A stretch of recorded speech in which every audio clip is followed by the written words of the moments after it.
Hi friends, welcome to spicy cooking videos. ఈరోజు మెంతాకు పొడిపప్పు ఎలా చేయాలో చూద్దాం.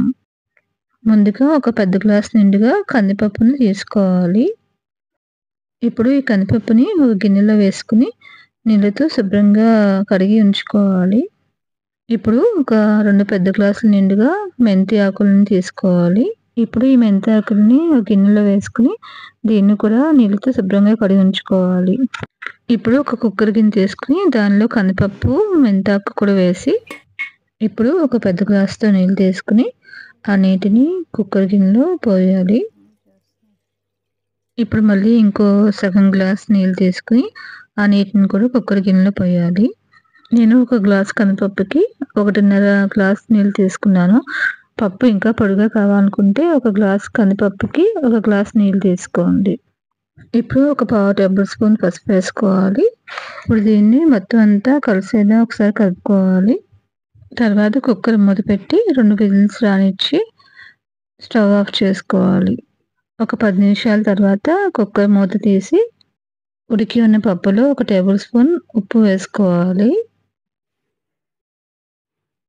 ఇప్పుడు ఇంకో 1/2 టేబుల్ స్పూన్ ఉప్పు వేసుకోవాలి. పప్పులో ఉప్పు మొత్తం కలిసేలా కలుపుకొని ఇప్పుడు పప్పుకి తాలింపు వేయడానికి తాలింపు సామాన్ రెడీ చేసుకుందాం. 1 టేబుల్ స్పూన్ ఆవాలు తీసుకోవాలి.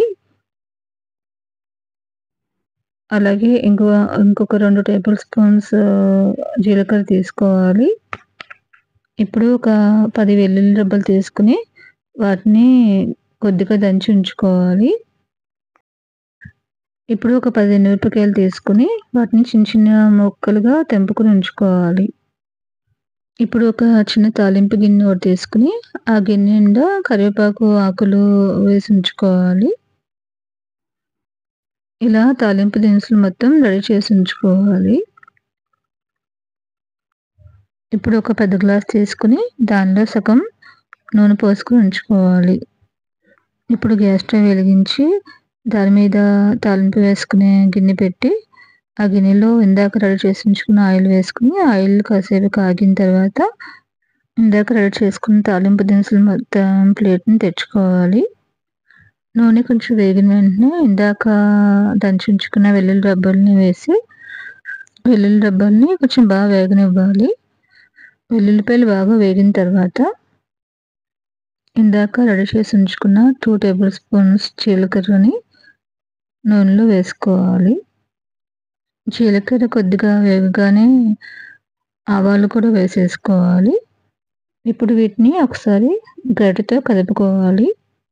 ఇప్పుడు మిగిలిన ఎండుమిర్చి, కరివేపాకు కూడా వేసేసుకుని మొత్తం కలుపుకోవాలి.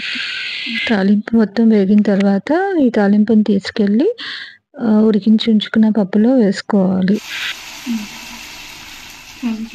తాలింపు వేసిన తర్వాత ఆ తాలింపు అంతా మొత్తం పప్పుకి పట్టే విధంగా మొత్తం అంతా కలుపుకోవాలి. ఇప్పుడు తాలింపు వేసిన పప్పు గిన్నె స్టవ్ వెలిగించి మూత పెట్టి సిమ్లో పెట్టి 5 నిమిషాలు మగ్గించాలి. ఇప్పుడు గుమగుమలాడే మెంతాకు పొడిపప్పు రెడీ అయిపోయింది. ఈ మెంతాకు పొడిపప్పు చాలా రుచిగా, చాలా టేస్టీగా ఉంటుంది. నేను చెప్పిన ఇదే ప్రాసెస్లో మీ ఇంట్లో కూడా ఒకసారి చేసుకుని చూడండి. మళ్ళీ మళ్ళీ చేసుకుని తింటూనే ఉంటారు. అంత టేస్టీగా ఉంటుంది.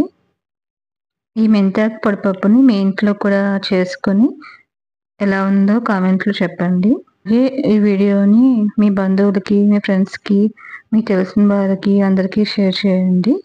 మీకు ఈ వీడియో నచ్చినట్లయితే లైక్ చేసి, షేర్ చేసి, కామెంట్ చేసి, సబ్స్క్రైబ్ కూడా చేసుకోండి. Thanks for watching.